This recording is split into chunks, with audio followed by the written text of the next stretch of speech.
pang ano yan, sa ocean pa. Ocean deep. Ayan. Ito ang tinatawag na life jacket, guys. Ito yung pang sangguan. Ayan, sangguan.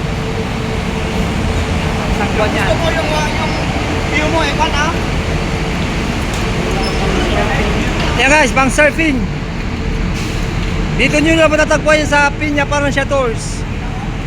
Sa ibang terminal walang ganyan. Dito lang yan sa Piña Parancia Tours, guys. Sumakay na kayo rito, malinis. Magagaling ang driver. Wala kayo masasabi. Meron pang surfing. Express padala, cargo. Express padala cargo. Ayan, mura lang ang babayaran nito. Vehicle sarap.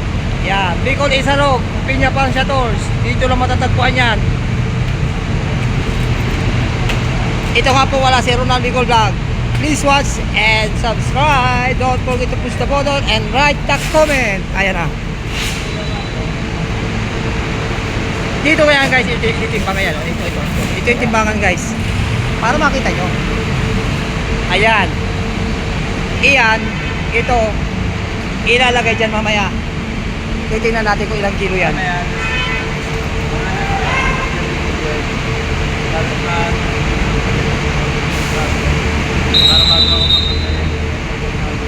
Walis na guys. Ayan. Meron siyang life jacket. Meron siyang pang sangguan. Ayan, pang sangguan. Ayan, mayroon ng bus guys. Ayan o, ay yung bus o. Ayan o, pa-park na po yung bus natin dyan. Ayan. Okay guys, hanggang dito lang po. God bless you and bye-bye. Ronald Bicol Vlog, please subscribe. Please share it and write a comment about my video. Ayan, ito yung kiluan guys. Okay, hanggang dito lang po. Bye-bye.